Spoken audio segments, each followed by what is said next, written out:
So today was the start of earnings seasons, and we had several banks report their earnings. This is JP Morgan on the daily chart.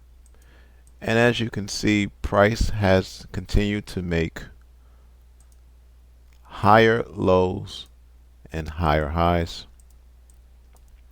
We also have price now respecting this wedge pattern. However, in the news, price sold off just a bit. Before we continue with the analysis, let's look at the actual results. So JP Morgan reported a robust second quarter with earnings surpassing analyst expectations. The financial giant announced an EPS of $4.40, which was 26 cents higher than the consensus. Now, CEO and Chairman Jamie Dimon commented on the quarter's performance, highlighting the company's net income of $13.1 billion and a return on tangible common equity of 20% after accounting for the Visa shares gains and other discretionary items. This wasn't the only bank that sold Visa shares this past quarter. Dimon also pointed out that significant growth in the company's CIB segment, which investment bank fees increased by 50% and market share improving by 9.5% year to date. Jamie Dimon also emphasized the company's vigilance regarding potential economic risk, including geopolitical tension and inflationary pressures. So from time to time, you'll hear reports from Jamie Dimon. He'll come on CNBC, or you'll hear headlines that he's very cautious about the economy overall. He noted the firm's strong capital position with a CET1 ratio of 15.3% and mentioned the board's intention to increase the common dividend for the second time this year.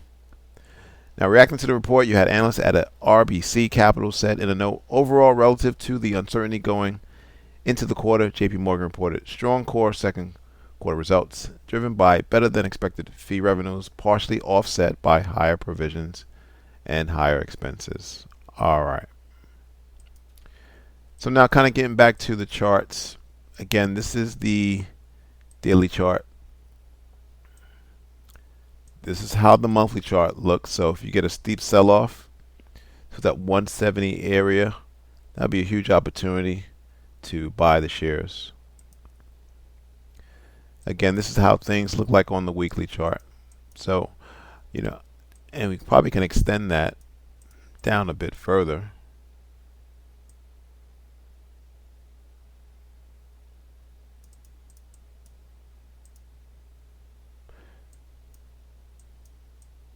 So if price was to continue to sell off, potentially it would be a good opportunity to go long.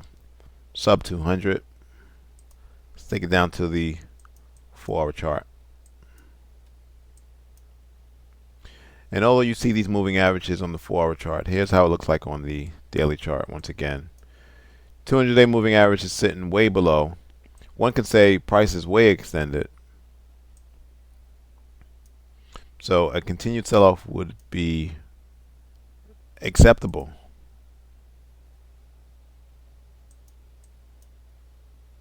Looking to see if there's any candles with high volume, and I don't see that anywhere.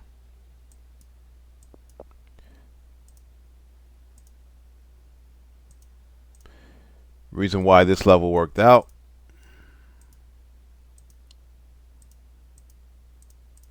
This was the origin that broke the pivot highs to the left.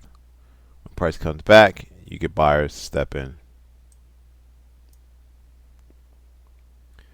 So will we see the same again?